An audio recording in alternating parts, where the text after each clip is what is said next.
Good day, everybody, and welcome to another edition of the Military and Foreign Affairs Network. I am your host, the voice of reason. Today, we have entered day 174 of the ongoing war between the Russian Federation and Ukraine. And before I start today, I'm going to continue to do day-to-day updates. I think it's important to track this conflict in terms of the actual physical record day-to-day. Now, with that being said, please understand that the way the conflict is currently being fought is not one with a great deal of information that is easily to obtain. It's very, very difficult to obtain true casualty figures.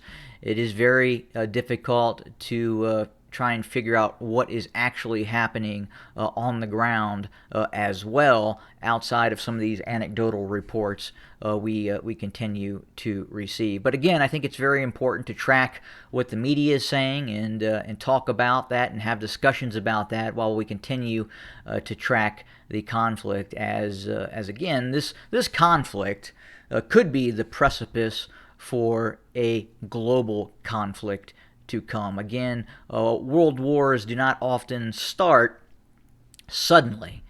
They are a gradual enterprise that tends to take place at times if we look at other conflicts that have happened in the past. Again, going back to World War II, really high-intensity warfare did not start until well after almost a year of the initial declaration of war once German forces entered Poland.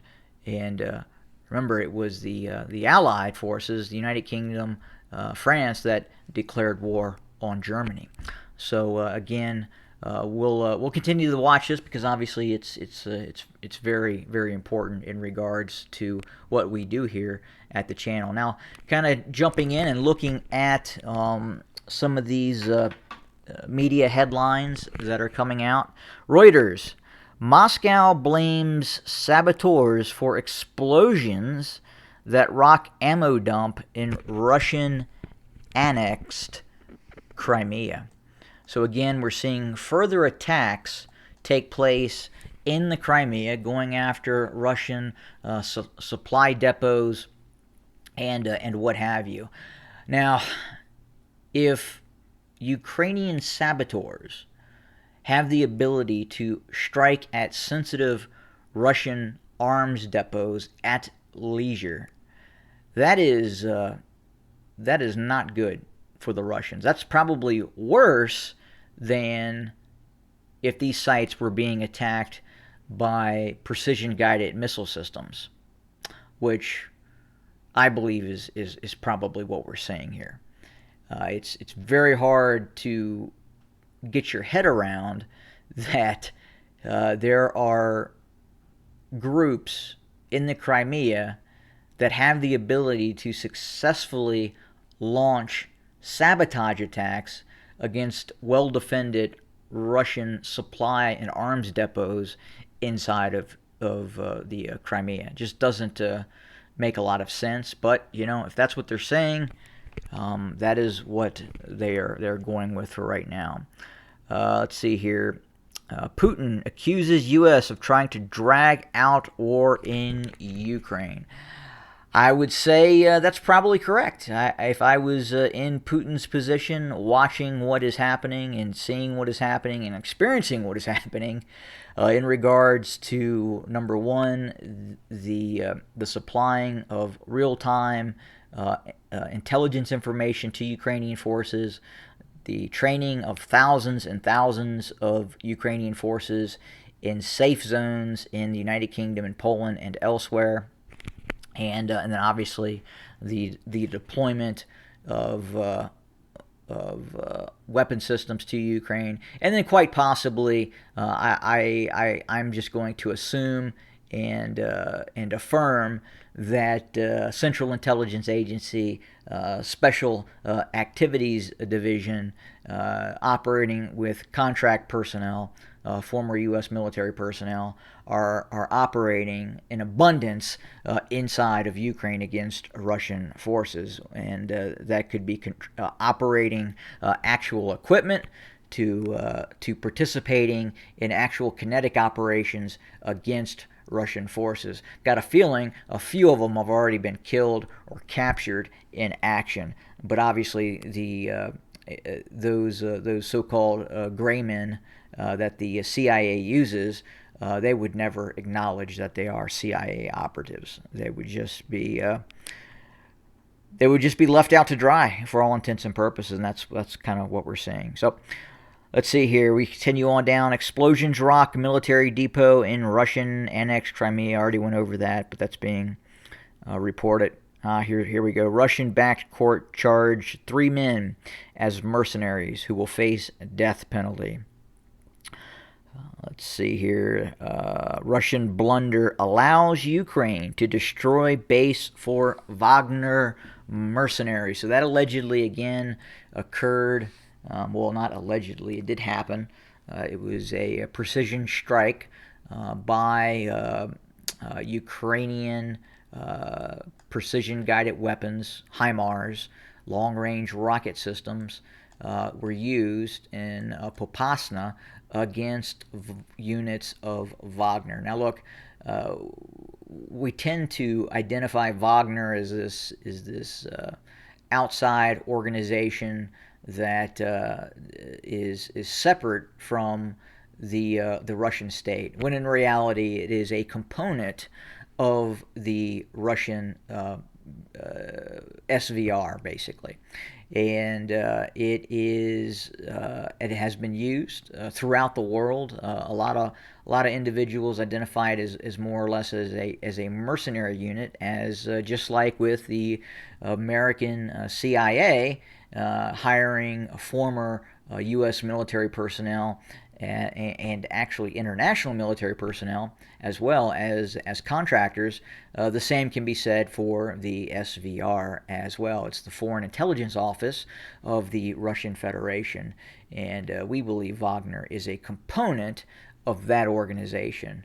And then obviously it has its own internal forces as well that are directly hired by the SVR as well. They have their own Spetsnaz forces as well, and it's at times difficult to discern between the two forces, Wagner, and then I believe the other force is known as Barrier.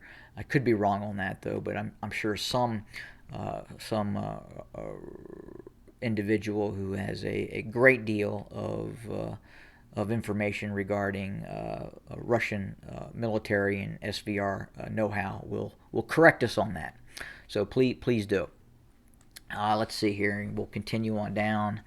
You see Ukraine armed forces inflict losses on Russian troops. That's a Ukrainian site. So that is nonstop every day that you see that. As well, coming from some of those Ukrainian sites. Hungary accepts over 15,000 Ukrainian refugees in one day. This is interesting. Top Ukrainian Air Force pilot killed in action a few days after Zelensky gave him an award.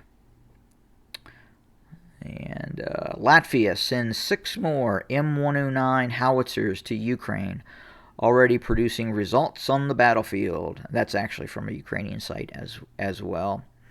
Another Ukrainian site, Russian Black Sea Fleet limited to waters off Crimean coast after losses. And I can probably see that as being somewhat accurate. You have the Ukrainians operating the Harpoon, the Neptune, and probably other systems as well.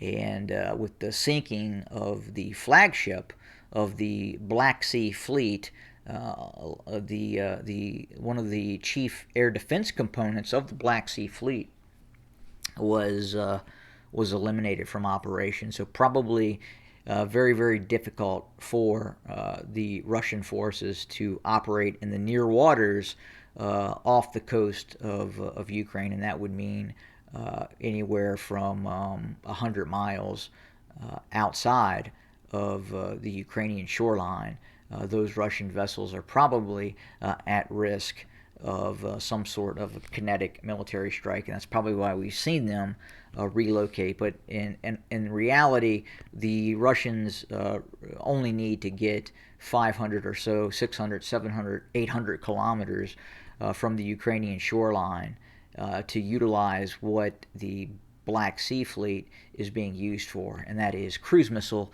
delivery systems. So you don't have to get close to the Ukrainian shoreline. It looks like the idea of an amphibious operation by Russian forces against the Ukrainians is probably not going to happen. Right now, with that real-time intelligence, it would make it very, very difficult for the Russian military to conduct an amphibious operation against Ukraine. And the reality is the only area where we would probably see an amphibious operation is in the direction of Odessa. So too much military force, and just the Russians just don't really have the ability to land the kind of forces that would be needed to make any sort of headway around Odessa, and then compounding that with the inability to conduct major maneuver offensive operations west of the Dnieper River, you would almost be sending those naval infantry to their demise if said operation were to be launched. But going back again, the main fighting continues, as you can see here, with all the little explosive markings running up this map. You can see what I define as the Falkenheimer plan continues to be in effect in terms of what appears to be the Russian strategy. Again, we're looking at two things happening here. Either Russian forces have stalled, or this is an intent-based strategy by Russian forces to degrade and destroy the Ukrainian military. And ultimately, we will not know how this strategy pans out until the conflict ends, which may not be for some time. But that pretty much does it for today. We will obviously continue to track the conflict and report. Again, thank you very much for joining us, and please feel free to subscribe, and also leave comments in the comment section. Have a good day.